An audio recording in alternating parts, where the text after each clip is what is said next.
You are now tuned in to Papi Chulo Radio, your web portal for the best in pop culture news and interviews. The Holy Ghost merely whispered in the Virgin Mary's ear, and she begat the Son of God. If the devil's going to use a human womb for his spawn, he's going to want a little more bang for his buck. The following is a Papi Chulo Radio original program. The views and opinions expressed in the commentaries and/or interviews in the following program are solely those of the individuals and are not views of Papi Chulo Radio, its parent, affiliate, or subsidiary companies.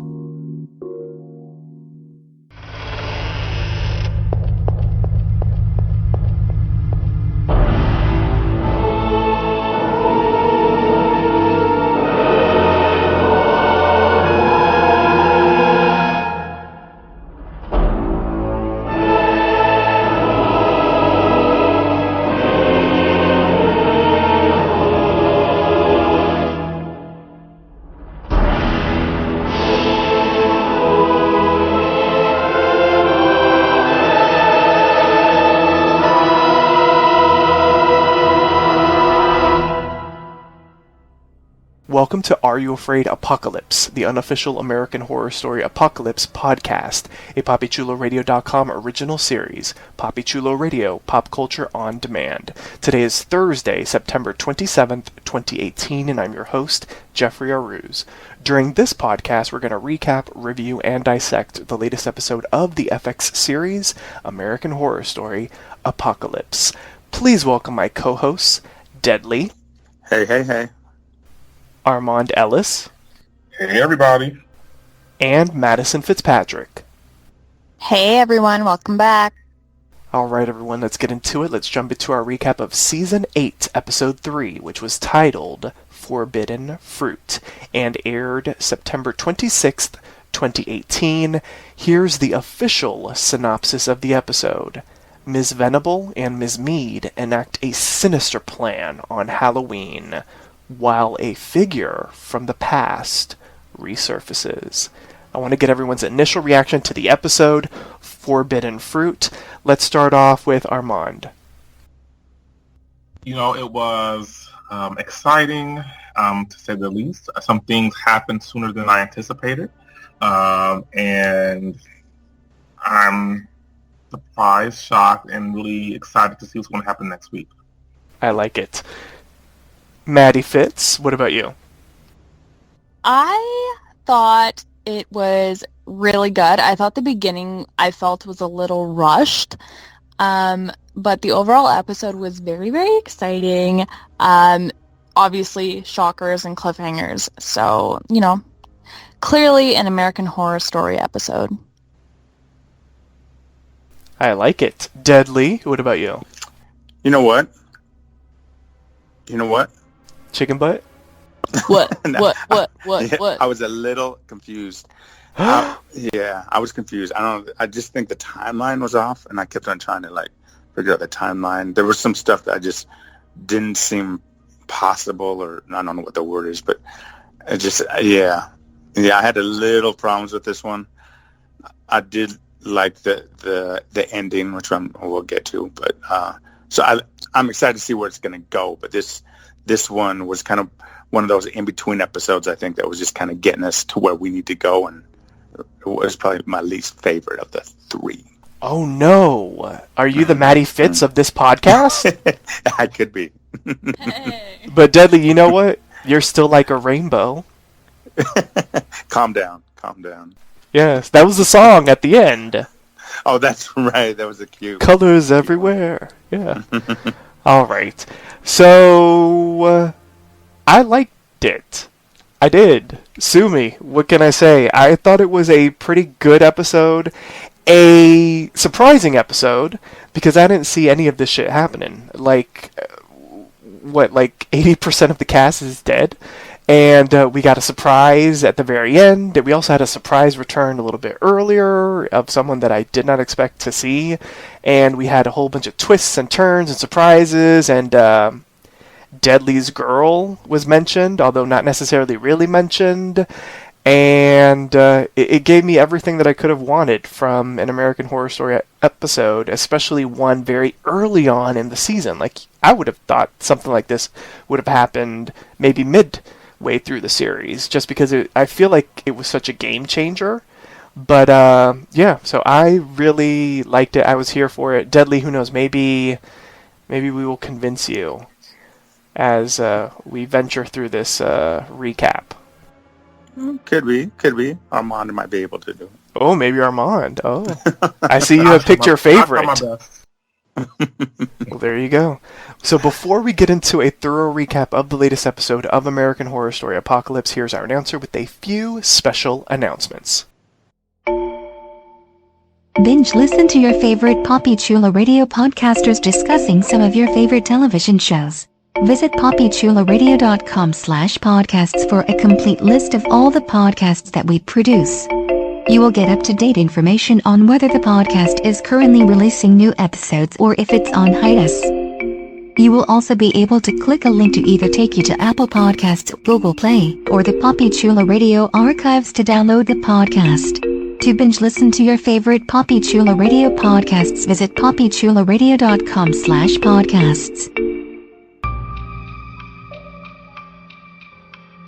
Would you like to be one of the podcasters on this podcast discussing your favorite television show?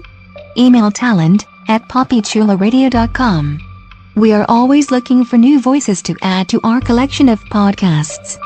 To become a co-host, you must be at least 18 years old. You must be comfortable sharing your opinions. And you must be comfortable using Skype. There's no podcast experience required. So if you think you have what it takes to be a Poppy Chulo Radio on-air personality, email talent@poppychuloradio.com. We look forward to hearing from you. This is a Poppy Chulo Radio special announcement.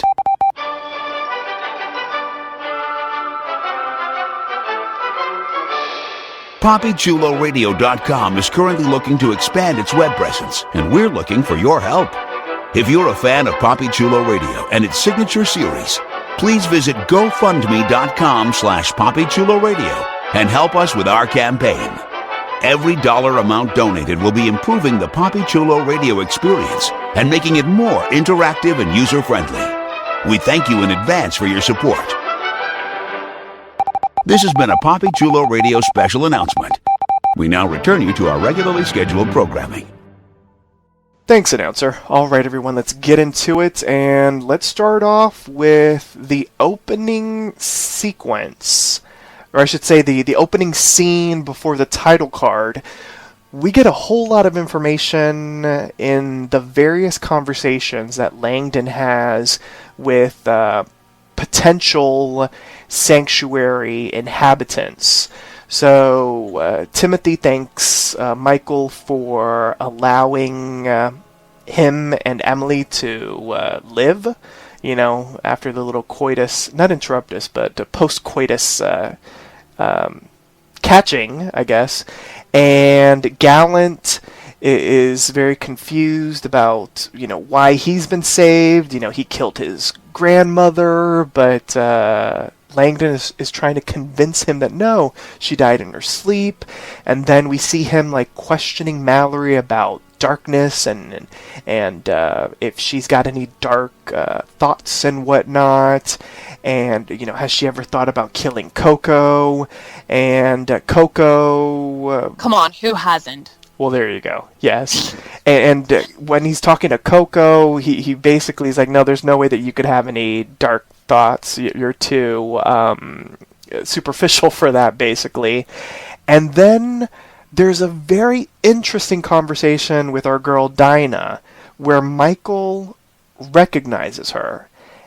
And he's like, you're not going to do anything to mess up what I've got going on. And she's like, no, I'm not powerful enough to cause you any problems. I just want my spot in the sanctuary.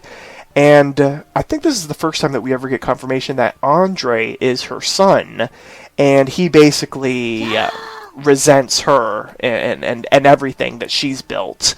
And we learn from Michael that he's not necessarily looking for people of like pure of heart, pure of soul, that he's looking for people that maybe are survivalists, that are willing to do anything to survive. And then as Mallory starts to get creeped out by him, and she starts to profess, that she doesn't feel like there's any darkness in her, but sometimes she does feel like there's someone inside her that's clawing their way out. She starts to freak out, and she gets ready to leave. Michael grabs her by the arm, and she ends up pushing him away. He starts to lunge at her, and this his demonic face appears, or is exposed because of it, and she ends up igniting the flame of the fireplace, like ignites the flame big time behind him, and then he asks her, "Who are you?" And then she repeats the same thing to him. So, let's talk about all of this, because we got a lot of information in a quick sort of like cut opening sequence. Maddie, since you were talking already, what did you think of this opening? What do you think it means?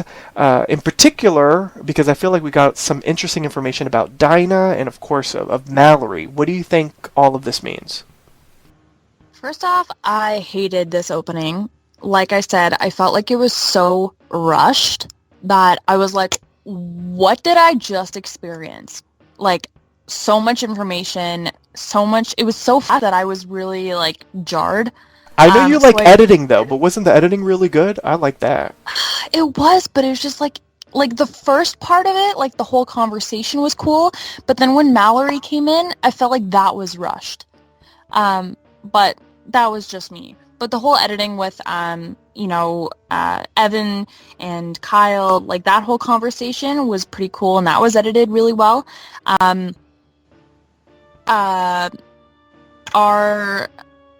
What's her face? The witch.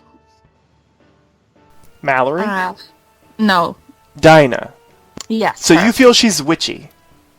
I do.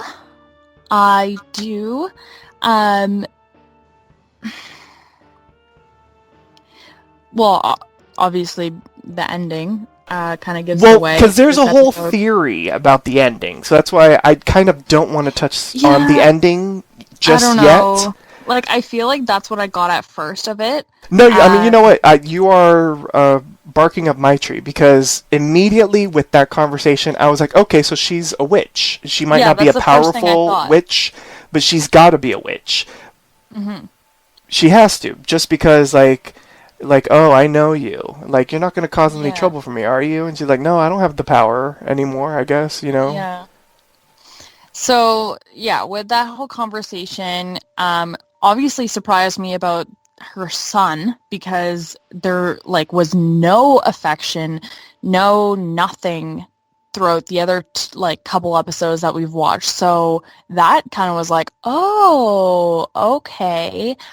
And the fact that he hates her, why? Like, how could you hate her? She's awesome. But then this whole Mallory thing, I didn't really like it. She kind of reminded me of, I don't know if you guys have ever seen the movie with Drew Barrymore when she was young. It's called Firestarter, I'm pretty sure. Mm-hmm. That I kind of got that vibe from it. Because initially in the movie, I guess they were doing experiments on kids and stuff like that or whatever, and it went wrong, and she has powers, and she can manipulate fire and stuff like that. And I was getting that vibe from Mallory. But seeing Michael's face and everything, that was interesting too. I just didn't like the scene because I felt like it went too fast. But that was just in my opinion, so... All right, I'm going to open up the floor to the rest of you. What did you all think of the opening sequence? Well, I liked it was really kind of fast, the whole questioning, but I actually liked the editing. I thought that was kind of cool. And then once Mallory spoke to Langdon, and then woof, his face. Yeah. Oh, wait, can you do that again? It was like I was watching the episode all over again. Oof. Oof. Yes. Oh, yeah. So the oof was my favorite part. Yeah, that was good. Mhm. Do you think she's a witch? What did you think at that moment, at that point in the episode? Did you think Dinah was a witch? Oh, yeah. No doubt about it. Okay, Armand, what about you? You thought she was a witch at that moment in time? I was a bit confused because I felt like Michael, he made a comment about he got rid of all the witches, or he thought he handled them all, and so I felt like if she was they seemed like they had some kind of camaraderie, and I'm wondering, like, how is that possible if, like, it's going to be the witches against, the devil, I guess. So I'm not sure if well,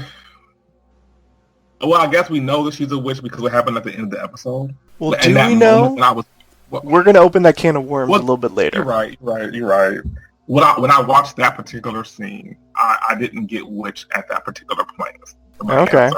Okay. We can accept it. We could take it.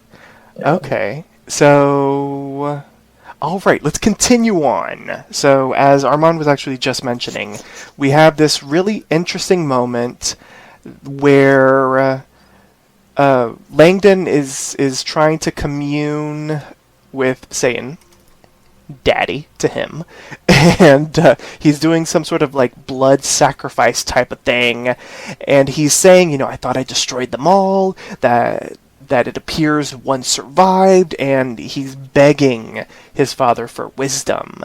And he draws a pentagram with his blood, and then the blood starts gurgling, and these snakes sort of appear through the blood, and we even see him go the whole black eyes type of thing, and demonic voices and all that kind of stuff. And after that, we have a flashback. We see Ms. Mead talking, or we hear Ms. Mead. She's talking to Ms. Venable, and she starts talking about her most cherished memories. And they all have to do with Halloween for some reason. Halloween 1962, she's trick-or-treating as Rosie the Robot from the Jetsons. In Halloween 1968, she sees a horror movie for the very first time, Rosemary's Baby, and this guy gropes her, she smacks him, and then we see her on Halloween night in 1988 where she's a Mossad agent and she's killing the enemy and that kind of thing. And now she wonders, did I have a family? Where are these memories from? I know that I have a memory of a boy, with a beautiful boy with the blonde hair, and that she cares about, and she cries when she thinks of him. And she's like, is this real? Are these just programmed responses? And Venable asks Mead about Michael and any memories of him with the cooperative, and she's like, I don't remember him. And Venable doesn't trust him, and she confesses that she is not going to be one of the ones to go to the sanctuary, and Mead is shocked because she's the backbone of the outpost, and Mead says that, why don't we get rid of all the other recipients or potential sanctuary people, and we can take Michael's computer and we can head to the sanctuary ourselves. And Venable is like, I like your idea. And Mead says that she's programmed to be loyal and that she'll always be loyal to Venable. So, deadly. Maybe this is where you got a little confused. So that's why I want you to give me your thoughts on, what did you think of this whole Ms. Mead backstory? And what did you think of their conversation, their plan to get rid of everybody? Okay, I love the backstory. You mean when with her husband and everything? No. I was Wait, who the husband? The Rosie. You're like, no. Rosie Robot, wasn't that her husband that she killed? No. Mm-mm. That was the enemy. That was a spy or something. I was a spy. One of Why her did I? dad's spy. Oh, why did I feel like it was a husband? See, I'm already confused. That's why Oh, it's okay. I was already picturing it was He was, like. he was a terrorist, or she said he was a Oh, why did I think it was the husband? I was like, oh my gosh, she killed the husband. And wasn't it Rosie the Robot? Didn't you call her? She was Rosie Robbie? the Robot, yeah, when she was a child. Yeah, which is really funny because after episode 2, I had a friend who sent me like a little meme, the Rosie robot. They're like, and he's like, "Do you think this is what's going on?" And then the next episode, this week's, and there it is. She's dressed as Rosie. Oh, that's funny. It was hilarious. Yeah, so I mean, he totally called it. And yeah, I'd like the little backstory. So at least we got a little more on her. And whoever was playing her as the younger version, I thought did a great job. Actually, looked like her. I could totally see her. I'm glad they didn't try to just put her in a whole bunch of makeup to try to look that young. But yeah, I bought into it. Now, this is where I get more confused with the whole plot. And are we going to delve into the plot right now with the apples, or are you going to wait on that? We're going to talk about the apples in just a moment. Okay, so I'm going to wait on that because that's where it got me more confused. But as far as the backstory, I thought it was done really well. And yeah, that's where I'm at. Okay. But maybe someone can enlighten me a little more because that's where I started getting confused. If I thought it was the husband... That's too much. So we are taken into the wastelands, and we see a survivor killing just a woman in pain that's dying from all the radiation. He steals her cigarettes, and he's got a partner there that's like roasting a human leg over a fire, and we see Brock stumble upon them, obviously searching for Coco and asking them if they've heard of this outpost for the rich and famous and all that kind of stuff, and they're like, no, if we would have heard of this, we would have looted it ourselves. And I guess one of their people approaches Brock from behind, but Brock shoots him and ends up shooting the other 2 campers as well. And then Brock sees a horse-drawn carriage pass him by, and obviously it gives him an idea. So at the outpost, the perimeter alarm sounds, and Meade, and it turns out we found out her name. Her name is the Fist, or at least that's the name that they've given her. Our girl from Freak Show. They approach the carriage, and when no one emerges, they find that it is vacant, and inside there's a trunk. We also see that Brock is clinging to the undercarriage, and so they bring the trunk inside. It's cleared of radiation, and once they open it, they find apples. And the Fist, she was a food blogger pre the war. So she's like, apples, they have a long shelf life, with all the preservatives and whatnot that they put into it. Venable bites into one, even though Meade is like, hey, be careful. And she says it's delicious, as if it was freshly, picked from a tree. And so they get rid of the Fist to go outside to execute the horses, and Venable and Meade basically decide to use these apples to get rid of everybody else. If they all eat the apples at the same time and the apples are poisoned, and Meade is like, I know where we have some poison that we can use, this could be the perfect way to kill everybody. This is a gift for all the people from the sanctuary, and of course everyone is so hungry that they're going to just bite into it without even thinking. Outside, we see the Fist starting to get rid of the horses, but Brock stabs her, and she even gurgles and all this kind of stuff. So let's pause right here. And Armand, what did you think of the return of Brock? Were you surprised to see him again? And what did you think of the apples? I honestly, I didn't like the return of Brock.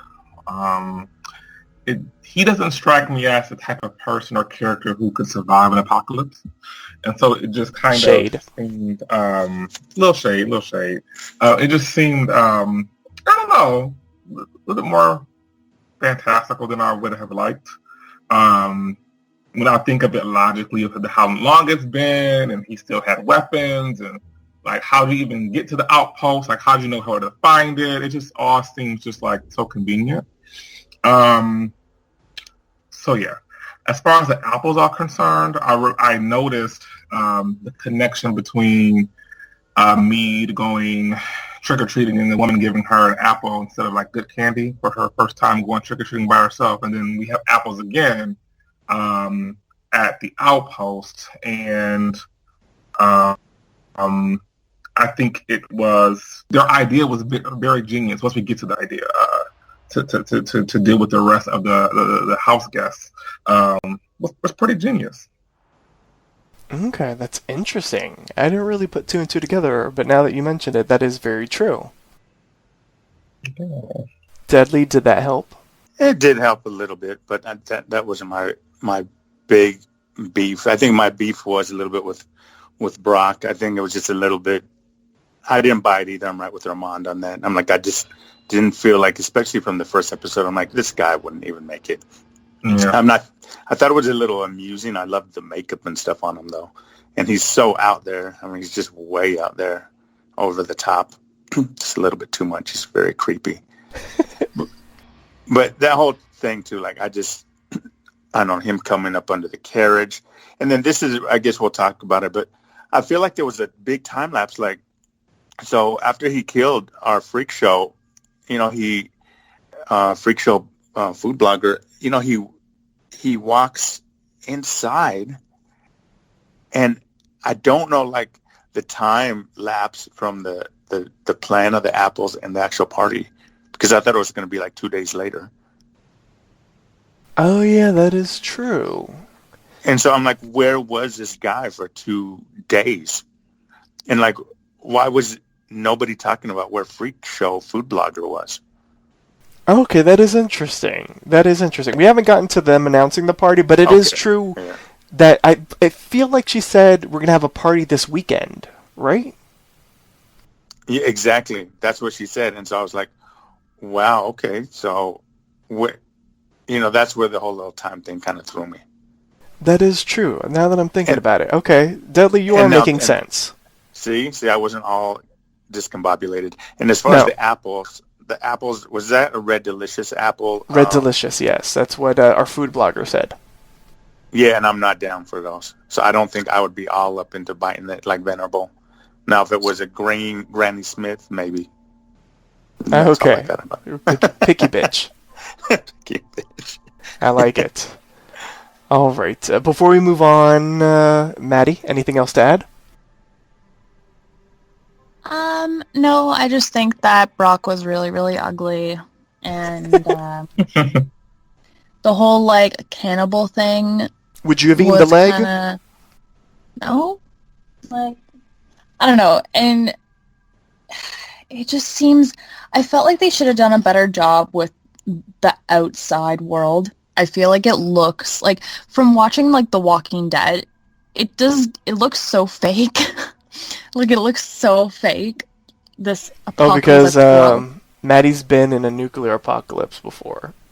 Exactly. Oh. So I would know. Okay. She's a survivor. Yeah. So it just looked so fake. So I don't know. But yeah, I didn't really like Brock just because he looks really ugly. So yeah, sorry, not sorry. Yes. All right. Well, continuing on, we see Mallory sort of perplexed by what had happened. And she gets interrupted in her perplexity and is called to an emergency meeting from Venable. And Venable basically is like, you know what, I've been too strict. You know, we have suffered losses, we have survived. It is time for a celebration. So it's Halloween, so let's do a Victorian masquerade type of ball. Everyone dresses up, everyone will have fun, and we will all celebrate together. And so we see Gallant preparing Coco. And Mallory sort of like trying to pick out her own costume. And then Coco feels like she's figured things out. She's like, you know, maybe this ball, since we haven't really celebrated anything, maybe this ball is where they're going to announce those that are going to go to the sanctuary. And Gallant is like, well, you know, maybe people already know if they're going to go. And that's when Mallory sort of interrupts and is like, did something weird happen to you too?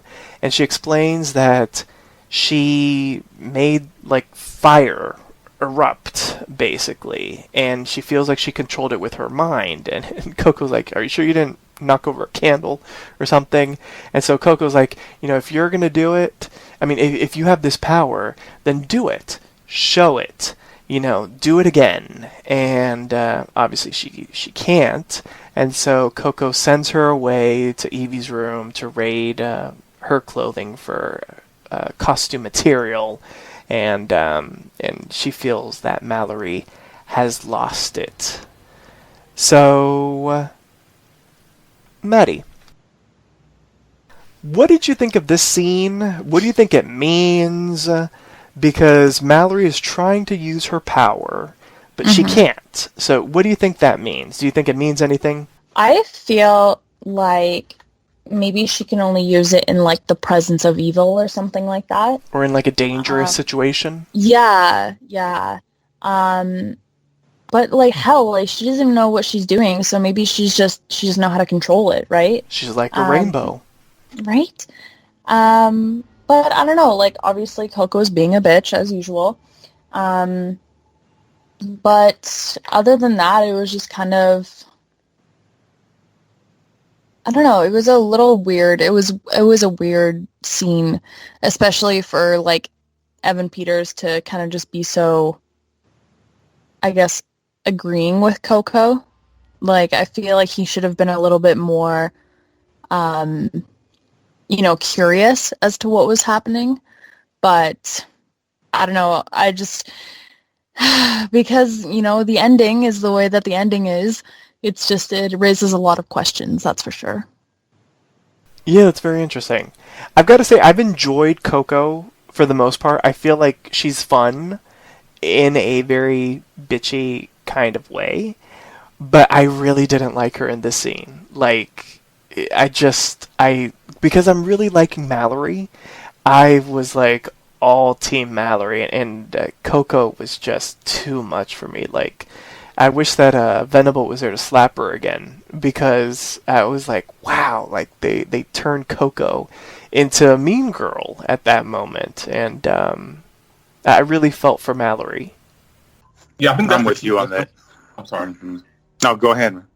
I think that's just the key difference. Is like before, it was just she's a spoiled rich girl, but this scene or this episode actually, it was like no, she's definitely, like you said, a mean girl. Even like the scene where she was forcing Mallory to wipe her butt, like because her nails are wet. Very much so, like degrading. So it definitely turned me a bit as well as far as my my thoughts around Coco. Yeah, she went from being kind of like a snooty comic relief to like really being a see you next Tuesday. Yeah. Bigly. Right, Dudley? Bigly. And yeah, don't play with my lubes. Yes. I don't even think the Greys are gonna dress up, or she said some stupid shit like that. I was like, she was very evil stepsister to our poor Cinderella. Yes, yeah. She was like both of them, Drizella and Anastasia, all wrapped into one evil Coco. Mm-hmm. I like it. And then there's a whole Apple thing too, with the Snow White. So we're mixing all of the dang Disney stuff here. Yes, look at you, Uncle Deadly, mixing in the Muppets now too. All right, continuing on. So everyone has gathered. We have this awesome moment where Coco is kind of like at a ball going with the Disney theme. Deadly. She's announced, and she walks in with her Victorian garb, and everyone claps and everything, even though it was like a forced clapation. But then Meade pops up behind her and goes, boo. It's fantastic. And everyone notices that there's this big cauldron with water and apples in it. The Red Delicious kind, the ones that Deadly doesn't like. And everyone's like confused and excited, and Andre even says, we haven't seen fresh fruit in over 18 months. And Venable basically says the rules. At some point, everyone is going to bob for apples and we will eat them in a civilized kind of way. But until then, everyone dance. And so music is played, Baby, I'ma Want You. And everyone starts dancing with each other and having a good time. And a masked man approaches Coco, dressed up in that outfit that people wear when they go outside. And Coco's like, well, it's not Andre. I'd recognize my hairdresser. Oh, it's you, Mr. Langdon. And she starts talking about the sanctuary and how she feels that she should be the one to persuade him on who to take to the sanctuary. And she's like, oh, I'm a pleaser. I'm willing to do anything. And she even says that she will do something that she didn't even do for her boyfriend. What is it, Deadly? You're going to put me on the spot, really? Analingus? There you go. You're really going to put me on the spot with it. And I think this was the first time on network television that they ever said analingus. Can we all say it together? Yes. Madison, say it. No. Okay. Madison had to Google that after the episode. Oh my god. Yes. And so they head away to apparently start the lingusing. And they go to her room. She starts to unbuckle his pants, and then she even has this great line. And she's like, "I have a short tongue and a gag, Oh my god, a gag reflex." And then the man under the mask is like, "I know, Coco," and it is Brock. And she's surprised. Thank you. She's surprised. And she's disgusted, and she says, oh, I'm happy that you're here, but obviously she isn't. And she's like, I thought about you, but then, on the plane, I had to put you in the back part of my mind with everything that I love, like sushi, that I'll never be able to have ever again. And Brock ends up stabbing her in the forehead, wishing her a happy Halloween, bitch. And he leaves. So, let's stop right here. Deadly, you know all about the analingus. So, talk to me about this sequence. What did you think of, well, I know you love Brock, but what did you think of Brock and Coco together? What did you think of this entire sequence? Well, I've already told you I'm a little lost because I feel like 2 days passed where it was Brock this whole time because there's no missing Brock. And then he's probably got radiation too because, boy, he does have radiation. Exactly. That's the one thing that took me out of it because I didn't really think of the like the time discrepancy. What bothered me was like if they had those sensors in the very first episode that was talking about, oh, there's extra radiation and that's how they killed Stu. Like, wouldn't they have noticed that there was like radiation on him and like wouldn't the sensors have gone off? I did love his mask. It was very like eyes wide shut kind of vibe going there. Kinky. And it was very Tom Cruise, eyes wide shut going on. And so that whole part, I like the whole Victorian theme and coming out and the apples, the bobbing. I love bobbing for apples when I was a kid. And I don't think I've done it forever. Have you guys done that for a while? When's the last time someone's bobbed for apples? I don't think I have ever had. I've never done that. It's disgusting. The germs. You guys have missed out. How sad. You can catch mono that way, Deadly. Oh, can you? Oh, well. Anyway, yeah, they probably don't do it anymore. But when the scene finally came, my problem with Brock, too, is he became... It might just be the actor, too. I'm just thrown. Like, I keep seeing him in his little street performances. Like Billy on the street. Yeah, Billy on the street is running, but it's Brock on the street. And it's like, hello, I'm back, bitch. And this and that, it was just... I don't know. He was just too over the top. And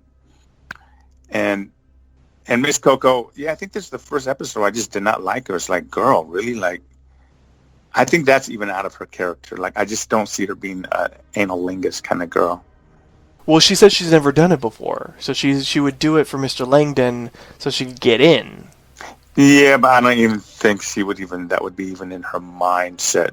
Like, I don't even think she would know what the word is. Oh, okay. Madison, do you know what it means? Oh my god. No, because we might have listeners that don't know what it means, so it would be nice if you could explain it to them. So let's pretend I don't know. No, I don't know. What does that mean? Okay, it's licking of the booty. So, wow. Oh my god. So you just had a knowledge bomb dropped on you, so you're welcome. Calm down. Yeah, calm down, Maddie. That's too funny. Does anyone else have any other thoughts on Brock and Coco? Like without discussing what happens at the end, like, were you surprised that Coco was easily taken out? Or did you care, based off of how she had been acting throughout the episode, much like Deadly? Deadly was over Coco. I think Deadly was ready to stab Coco in the head. Yeah, I did not care about that. I guess my question is, what did he expect her to do? Did he really expect her to wait for him to get to the airport? I mean, is that his beef that, she left him? Maybe it was the analingus that put him over the top. Like, you wouldn't do it for me, bitch. Yeah, I don't really understand his anger. I guess from his point of view, I guess I'm trying to understand it right now. He had been searching for her for 18 months and this, that, or the other, but it's like he has to put himself in her point of view. Right. Like, she doesn't know that he's out there. Like, in her mind, he turned into whatever, nuclear waste. You know what I'm saying? Like, she shouldn't have thought that he would have been out there surviving and that kind of thing. Like, obviously she has to move on. And it has been 18 months, so it's been a year and a half. I mean, if she's getting flirty or something with someone else because she wants to survive, I guess he really can't blame her for that. Maybe in that moment he just realized that she's always been like that. Maybe he really finally saw, like, her true self versus the romanticized version that he saw. Kind of like when you're into someone, you might overlook things. And so maybe he actually saw her for who she really was, and then he didn't like it. And so, bam, he does a scream and stabs her in the head. I don't know. Oh well. Bye, Coco. Brock, I don't know where you left, but we don't see you again. So, continuing on. There we go again. He disappears again. Like, does he have a secret hiding space? He does. He dresses up as Evie. Jeez. Yes. So, continuing on, we have the purples and the grays bobbing for apples, and we see that the apples have been poisoned with the venom of the snakes that we saw in the previous episode. And everyone's bobbing. They tell them, let's wait, let's eat them all together. And Mead tells Venable that Langdon isn't here, that Coco isn't here, the Fist isn't here. Are you sure you still want to go through with this? And Venable is like, yes, we will find everybody else afterwards, and you will take them out with your gun, basically. And so everyone has their apples after having a great time bobbing for them. Wonderful memories for Deadly, apparently. And as they bite into their red delicious apples, they all start to spasm, they start to vomit, and everyone dies. There's this really great shot, though, of Mallory sort of like seeing the truth before she died. Like, she sees that Venable and Mead haven't eaten any of the apples, and they're sort of like looking over them with a big smile on their faces.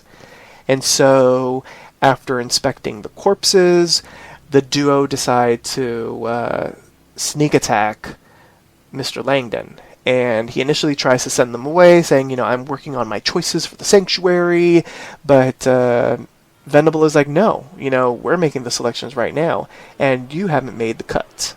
And Michael laughs, and he's like, "Oh, I so tried not to." But he's like, "You know what? I didn't think you'd have it in you, and you know what? You've passed the test." And Venable's like, "I don't care." And she nudges Mead to shoot him, and Michael's like, "Uh-uh."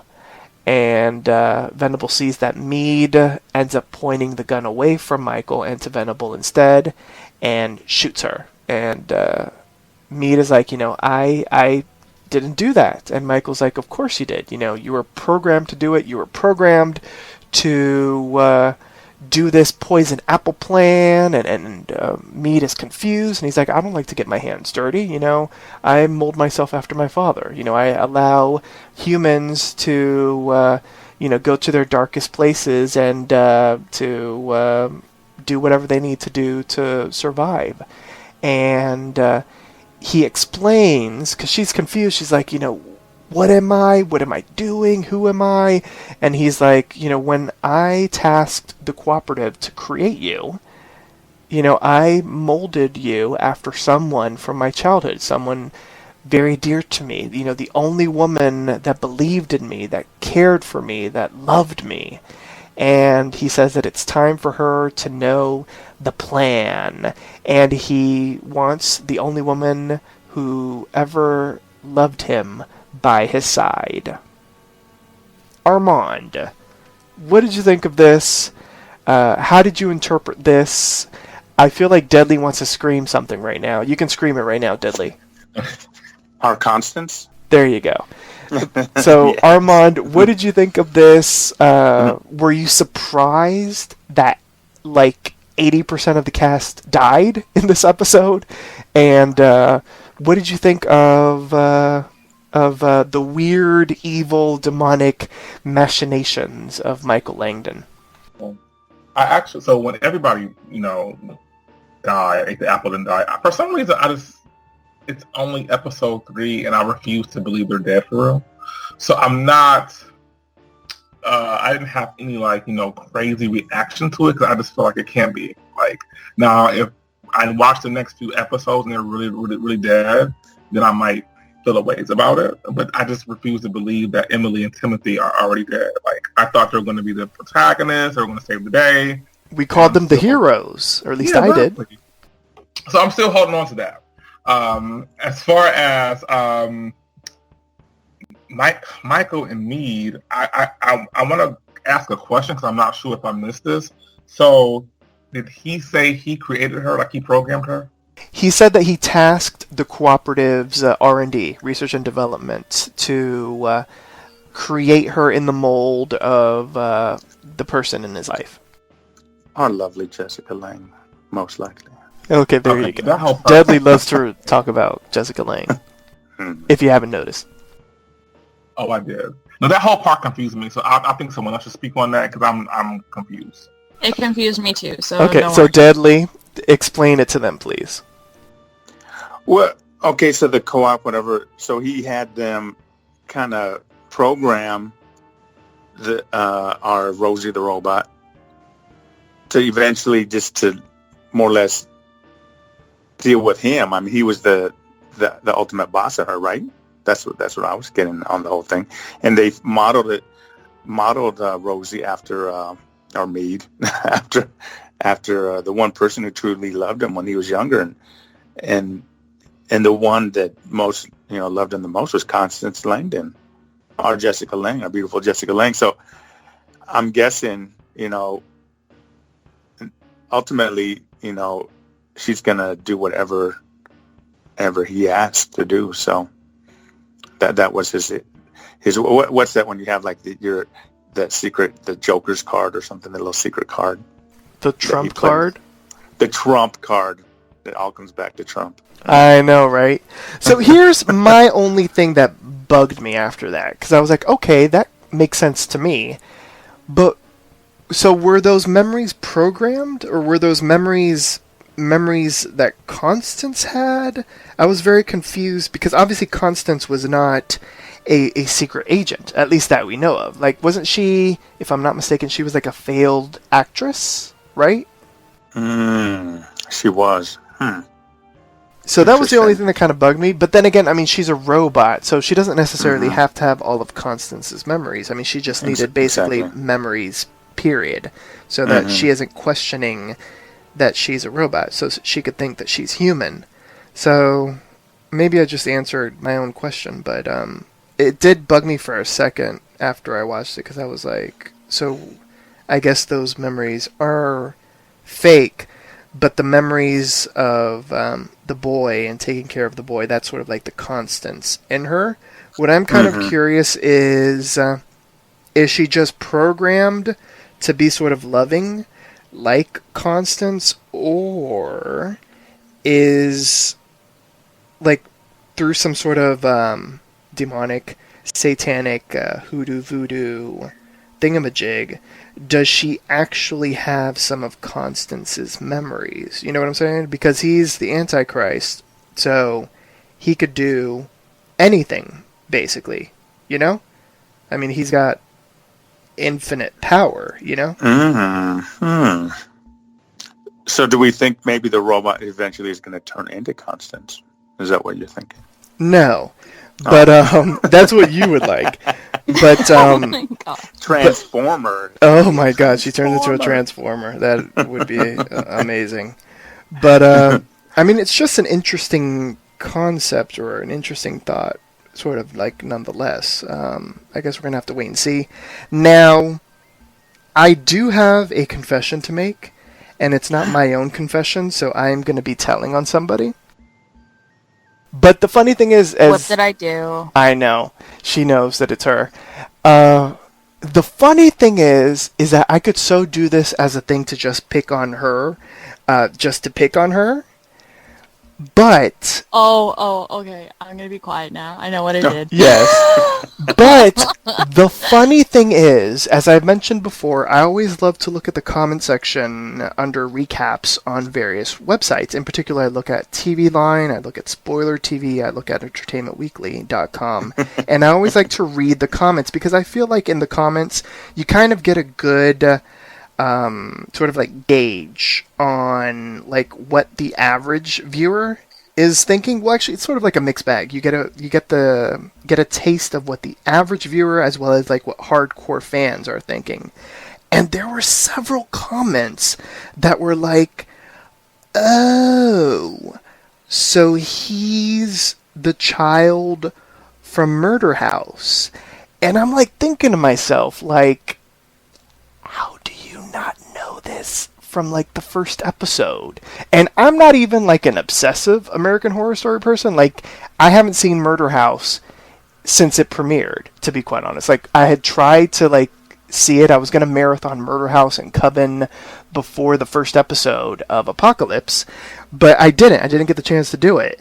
And I still knew who the fuck Michael Langdon was. And then all of a sudden, a certain co-host messaged me. She was like, oh, so he's the child. And I'm like, didn't we talk No, like, I knew, like, I knew that he was the Antichrist and all this stuff. Like, I knew that.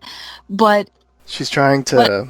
No, because when I was looking at something and it said Tate Langdon, and I was like, oh, Langdon. I'm like, why didn't I figure this out sooner? Because when they introduced him, he said, I'm Michael Langdon. I don't know why I didn't clue in earlier.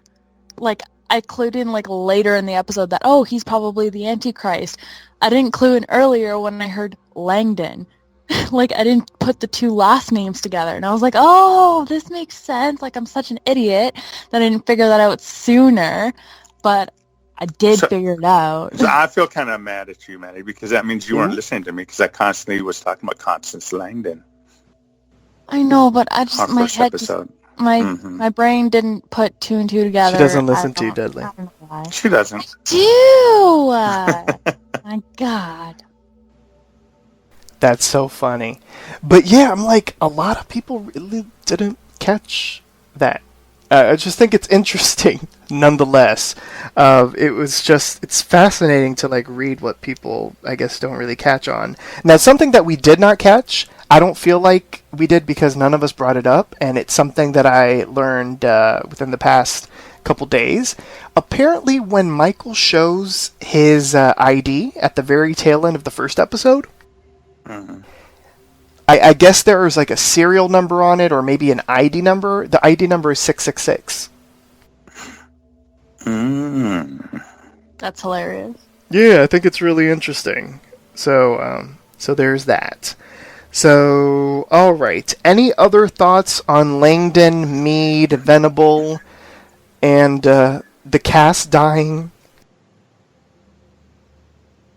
No one else was shocked? Like, really? No, like Armand, I just knew like something's going to happen. It's too early. We're on the 3rd episode. I mean, you think I just so? didn't expect everyone to die. Like, I don't know. But I guess it's like, because we're dealing with 2 shows being smashed together, I guess like we would have to kill half of the cast off in order to get the same other half. actors and actresses playing the same one playing the next part. right? Right? Exactly. That's so funny. Exactly. Just like I know our Joan Collins is coming back because I follow her on Instagram and she's constantly putting pictures of her in a white wig on the set. So I'm like, oh, thanks for letting me know you're back. Yeah, she did ruin the surprise. She mentioned in an interview, actually, that she's playing... I don't know if she said multiple characters, or it might have been multiple, and that could mean 2. So there is that. I don't know. I was genuinely surprised. Like, I didn't expect this. And I feel like the majority of the people are dead, which will be interesting. I guess we're going to have to wait and see, because... Jeffrey, what about the heroes, though? How are the heroes going to come back?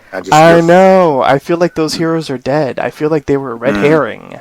But the whole talk about them having the perfect DNA, though, and the fact that it was brought up kind of again, or at least Langdon alluded to it, I wonder if that means anything important for our people that show up at the end. Can I tell you something? Yes. The same friend who told me about Rosie Robot said, was our Langdon a twin? Langdon was a twin, yes. But the twin died, and we saw the twin's ghost in Murder House, when, remember, all of the Harmons died. In the very last episode, we saw Mama Harmon cradling the dead baby. What? Maybe the baby's not dead. I'm thinking, like, what if the baby gets baby reincarnated? Could be our hero. Yeah, could be the hero. Oh, the baby could be the hero. The male hero. Yeah, I don't know. Yeah, I'm just, I don't know. I'm just throwing things. No, that's interesting. I like it. I like it. I guess we're going to have to wait and see. So, let's continue on, since no one else was as shocked as I was that everybody died. I just said I was. Oh, okay. Thank you, Maddie. Yes, sure. You don't listen to me either. I get it. Oh my gosh. Maddie, we love you. Speaking of Maddie, so the music that's been playing over the radio has been that "Baby I'ma Want Ya," and then the radio changes channels, I guess, and then we hear "She's a Rainbow," and we see 3 women enter the gates of the outpost, and there's all this smoke, and they're wearing cloaks, and they've got the best hair and makeup that you could ever get in the apocalypse. And it is our friends, our Covenites, Cordelia, Myrtle, and Madison. And the 3 enter the outpost, the fire lights, and Cordelia tells her sisters to go find their sisters. And we see that they bring Mallory, Dinah, and Coco. And we see Cordelia do... See, I didn't watch Coven again, so now I don't know exactly what it's called, but it's the revision spell where you can revive someone. Remember, it's like you like breathe life into them, and that kind of thing. And everyone revives. Coco, she had the stab in her forehead, that heals up. Mallory is now able to see without her glasses. She takes her glasses off, and Madison approaches Mallory, bends down, and says, "Surprise, bitch. I bet you thought you'd seen the last of me." What does this mean? What is happening? There's a theory online where some people are saying that, remember, Deadly, in the previous podcast, I made a reference to that maybe the witches had turned themselves into snakes and they burrowed into the ground and that kind of thing, and that's how they survived. Well, there's a theory online that's kind of similar to that. There's a theory that says that maybe the witches entered people's bodies and that's how they survived. I really don't know how that would work. But there's a theory, especially with Mallory saying that she feels like there's someone in there trying to claw their way out, that maybe one of the witches is inside of her. Is it Queenie? I think Queenie is inside of her. Well, someone was saying Zoe is inside of her. I don't know. Oh, okay. We're going to have to wait and see if this is even true. But that's a theory that's going on online. Or are these just witches? I mean, we did have that little witchy conversation with Dinah at the very start of the episode that maybe alluded to the fact that she could be a witch. What do we think is going on? Are these 3 witches? Did they just not know that they were witches? What's happening? Maddie, since you are our Satanist, Oh my god. you have all these books There on the we occult. go. You have all these books on the occult. I'm sure maybe you've been researching late at night via your Ouija board on what is going on. Maybe you've been communing with Satan. We don't know. What do you think is going on? Do you think they're witches? Do you think it's our witches inside those bodies? What do you think is happening? What is your theory on what's to come? Not what's to come. What's your theory on what happened? And were you excited to see the 3 witch bitches again? Of course. Madison is like my spirit animal. Yeah, you were named after her. I know.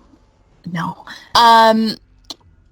I am super pumped that the witches are back because Coven was one of probably the best seasons, I think. And I don't know. It's the fact that they revived Coco. Excuse me. And it's funny because like while I'm watching the episode, I go on Twitter and I follow the hashtag apocalypse and I see what people are tweeting and everyone's like, why did you have to revive her out of everyone? You had to revive Coco. So that was pretty funny seeing that nobody wanted her back. But I don't know, like I feel like it's a little far-fetched for me at least to think that our past witches are in these people now, or reincarnation or something like that. Like, I don't really like that idea, and I hope that's not where it's going, but that's just my opinion. But I'm super pumped that our witches are back and are ready to fight, I guess. So, yeah. I like it. Something that I just thought of, speaking of our heroes, as we did a couple minutes ago, Timmy did have that little moment of supernaturalness after he got out of the shower. That has to mean something. The whole 666 and beware. Remember, it didn't freak Armand out. So that has to mean something. So I hope that our heroes are somehow alive. Even though I doubt it. But anyway, opening up the floor to the witches. Well, not that y'all are witches, but I mean to talk about the witches. And what do you think it means? Deadly. What does it mean?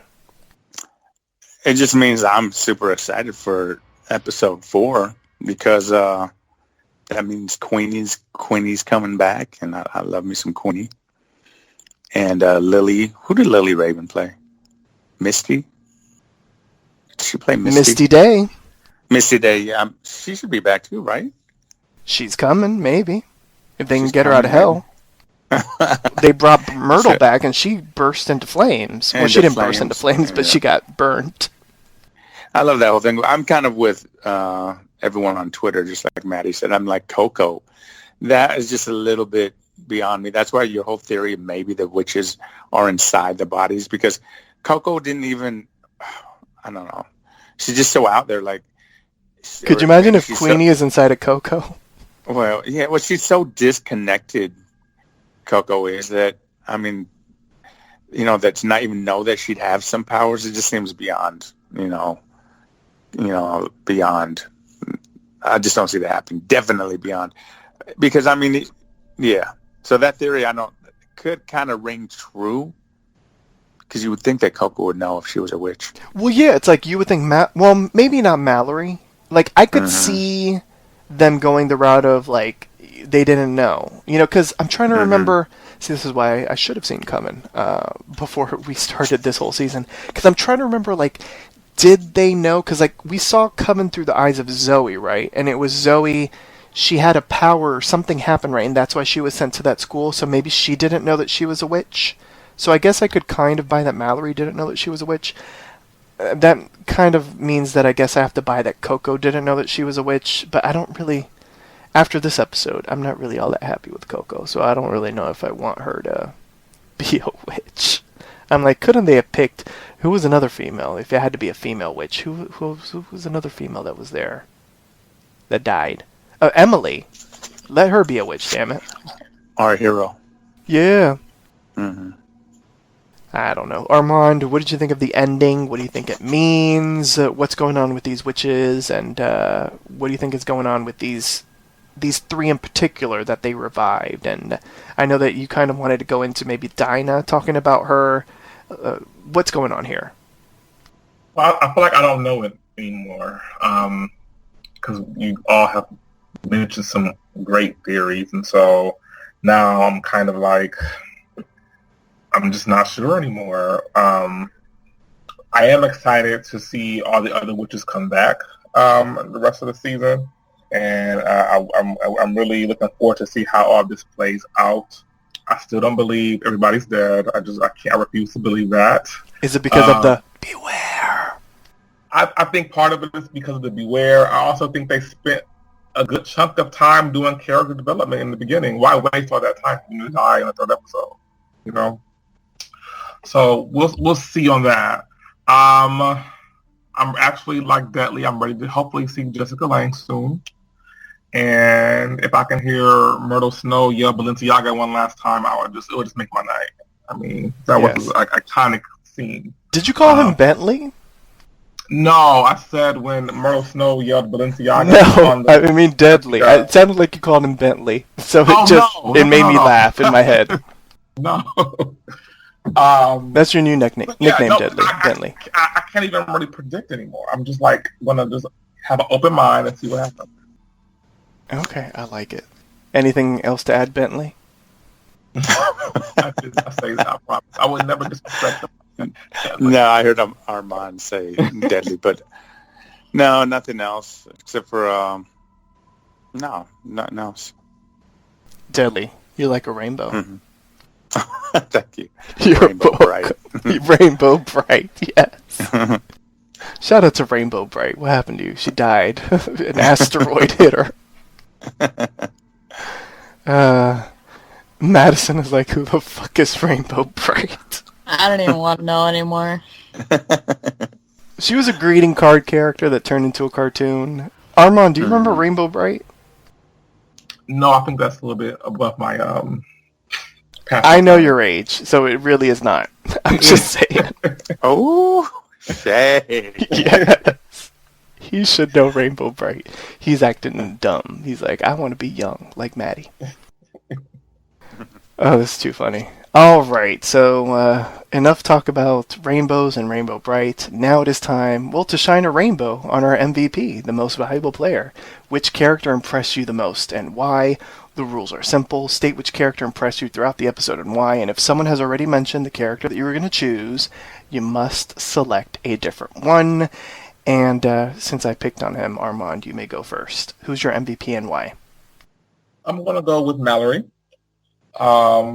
Just to see her transition from being powerless and being mistreated to now we know that she has some power. I'm excited to see what's in store for Mallory. So she's my MVP. She's got the power. All right, nobody wanted to sing with me. Fine. Maddie, who's your MVP and why? Ugh, this is hard. I think I forget her name though. Dinah. Dinah. Yeah, that one. It gets so confusing when now that they play different characters and stuff. Anyways, she is my MVP because I feel like through this whole thing, she has been keeping secret of who she actually is. And I just think that doing that is really, really smart, especially if she wants to get where she wants to go. And I'm super excited to see what she's going to be in the next episode, since we figured out that she might be a true witch, and hopefully a powerful one at that. So she's my MVP. I like it. So are you saying Dinah's like a rainbow? Yes, sure. It's a good song. I'm just saying. Deadly, you may go next. Well, this is bizarre, but I'm just going to go with our freak show food blogger. What is her name? The Fist? Her name is Amazon Eve, okay? No, that's what she was on Freak Show. No, that's like her actual name. Oh, yeah. Oh, no, that is her actual name. Yeah, but it was also her character's name on Freak Show, right? Okay, so I'm going with Amazon Eve just because she disappeared. I mean, she went out there to do the dirty work, and Brock killed her, and then no one even cared that she wasn't around to be at the big masquerade party. No one mentioned her again, so she's my MVP for just being there. That's so funny. All Someone right. has to give her love. Someone has to give her love. Yeah. Just to clear things up, her name on Freak Show was Amazon Eve, and her professional name is also Amazon Eve. So, And her name on this show is The Fist. The Fist? Yeah. Oh, Well, you know, okay. analingus. You gotta have a fist somewhere.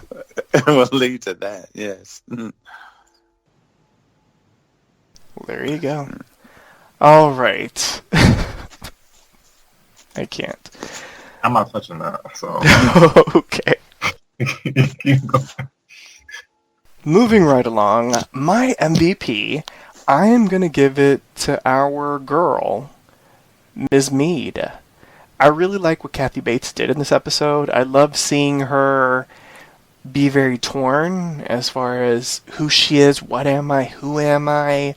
I liked her, like the emotion and the gravitas that she brought in her scene with Venable at the beginning, you know, when she goes over her life. And I love the narration because you could tell sort of like the confusion and the pain in her voice. I thought Kathy did a really great job with that. And then sort of like the sinisterness that she brought with the plan. And then once again, like the confusion and the disorientation that she brought when she killed Venable and she was questioning Langdon about it. It was good. So, now it is time to rate the episode. How would you rate this episode on a scale of 1 to 10 demon babies? The point system is allowed, and if you found the episode exceptional, deserving of more than a 10, you may grant it the coveted Demon's Head. Now, you can give some head if you want, Deadly, so you can begin. Great. You know, the first two I said were just excellent, and this one was the weakest, and maybe just because it was like a show kind of, you know, trying to get into the next part and introduce our witches. But I'm going to have to give it a 7.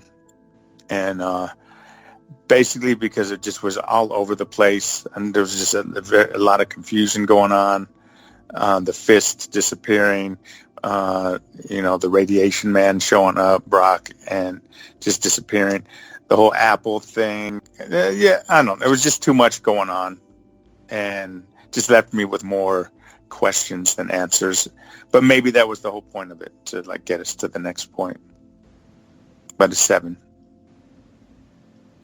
Maddie Fitz. Wow. I was actually going to give it an 8. Ooh. I know. So odd of me. I don't know. I felt like I really liked the episode. I thought it was exciting. Like I said, the beginning of the episode I didn't like.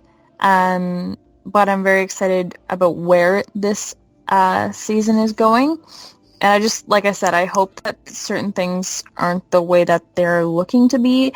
And if it does, it might be a little disappointing for me. But I just hope it doesn't get too confusing. You know what I mean? you want to keep it simple. You want to keep, have cliffhangers and stuff, but it gets really hard when you're going to mash 2 seasons together, right? So hopefully they can do a good job of it. All right, so we've got a 7, we've got an 8. Deadly, you're no longer like a rainbow. Maddie, you're like a rainbow. You're welcome. She'll take it. I She'll know, take it. I'm so colorful. Yes. Armand, how would you rate this episode and why? I'm going to give it a solid 7.5. Oh, okay. It was, like Deadly said, like a transitional episode. So a lot of matters were left uncertain. And like Madison said, when you're mashing 2 seasons, it's a lot to remember. So, Murder House was so long ago, and so trying to remember that season plus Coven and trying to figure things out is a bit confusing. And I also think that there were some places in this episode where things did move fast. However, I think there were some moments that were exciting and moments that gave me more curiosity. And so for that, I give it a 7.5. Very interesting. So we've got 7, 7.5, 8, and I guess I'll continue the upward trajectory, and I'm going to give it an 8.5. I thought it was a really good episode. I was shook because I genuinely did not expect anything that happened in the episode. Like, the witches arrived at the very end. As I keep on saying, and I find it hilarious, like, 80% of our cast is dead. Like, yeah, like 80%. So that is kind of boggling of my mind. I loved all of the stuff with Mead and the reveal that I guess she's based off of Constance. I thought that was a nice little connecting thread from this season back to season 1. And once again, I'll say it, 80% of our cast is dead. And apparently 3 of them have been witches all along. So all of those reveals were exciting. And to be quite honest, I mean, even though it was kind of like a teeny tiny little thing based off of everything else that happened, but the fact that Coco died, and she died in such a weird kind of way, being stabbed in the head from Brock, that surprised me as well, because I was like, okay, so she's dead? Like, I was very confused when that happened. And then everyone else died, and I was like, okay, so I guess they're killing everybody. And then Venable died, and I'm like, okay, I guess they really are killing everybody. It was very good, so I'm going to give it an 8.5. So on that note, join us next time for a brand new installment of Are You Afraid Apocalypse? Once again, here's our announcer to remind you on how you can interact with us. Like us on Facebook, facebook.com/PCR. Are You Afraid? Follow us on Tumblr, areouafraid-ahs.tumblr.com. Follow Poppy Chulo Radio on social media. We are on Facebook, Instagram, Tumblr, Twitter, and YouTube at Poppy Chulo Radio. Do you have any questions, suggestions, comments, or concerns? Email us via contact@poppychuloradio.com. Help support Poppy Chulo Radio financially by visiting gofundme.com/poppychuloradio. Are you interested in joining the Poppy Chulo Radio team as an on-air personality or blog contributor? Email talent@poppychuloradio.com. Binge listen to your favorite Poppy Chulo Radio programs by visiting poppychuloradio.com/archives.